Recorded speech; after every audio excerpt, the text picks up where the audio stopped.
आज किन परिस्थितियों में यहां पे कलायत के अंदर हम सब एक पंचायत के रूप में एकत्रित हुए, देश में क्या हालात हैं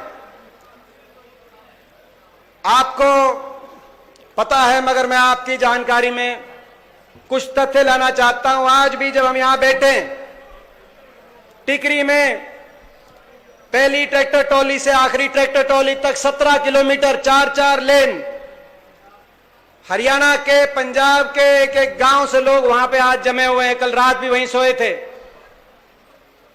मेरा रोहतक लोकसभा क्षेत्र के अंदर टिकरी आता है तो मुझे एक एक दिन की एक एक रात की मैं जाता रहता हूं, मुझे खबर। सिंगू पे लगभग 20 किलोमीटर, सोनीपत में जो सोनीपत का बॉर्डर है, सिंगू में 20 किलोमीटर पहली ट्रैक्टर ट्रॉली से आखिरी ट्रैक्टर ट्रॉली तक, हजारों लाखों की तादाद में लोग सिंगू पर, टिकरी पर, गाजीपुर बॉर्डर पर, शाहजहांपुर बॉर्डर पर, ढासा बॉर्डर पर, झज्जर का जो बॉर्डर पड़ता है, अलग अलग टोल, कई पंचायतें हो रही हैं पूरे देश में। आज 3 महीने हो गए, कड़ाके की ठंड, 50 साल की रिकॉर्ड तोड़ती हुई ठंड, देश के किसान ने आसमान की छत के नीचे इस ठंड में संयम से, शांति से अपनी मांगों के लिए एक संघर्ष किया है। 207 शव इन धरनों से अपने अपने गांव में वापस आ चुके हैं, मगर फिर भी किसान ने शांति और संयम का परिचय दिया है। 200 लोगों की कुर्बानी।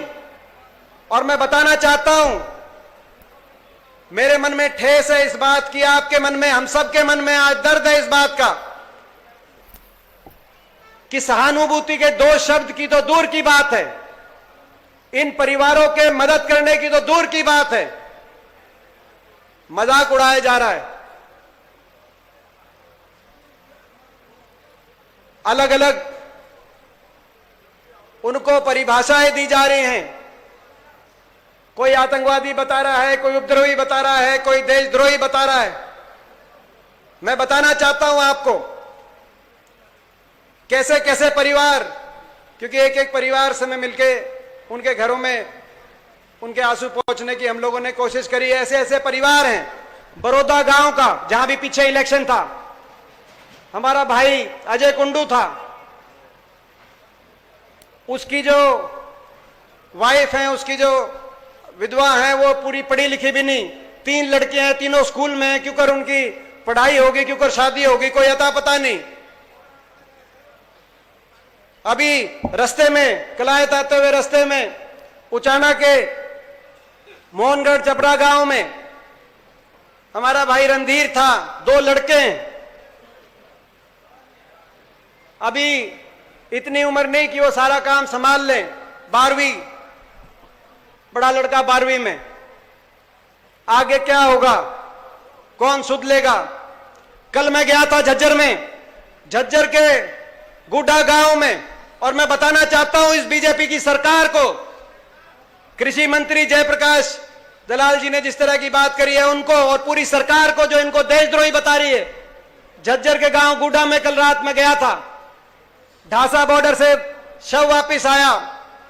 किसान का नाम था करमवीर, उसके दादा भी फौज में थे, उसके पिता भी फौज में थे, और हाल में उसका लड़का अभी चीन बॉर्डर पे पोस्टेड है, उसका लड़का भी फौज में था, और वो 52 दिन से लगातार धरने पे बैठा हुआ था हमारा भाई।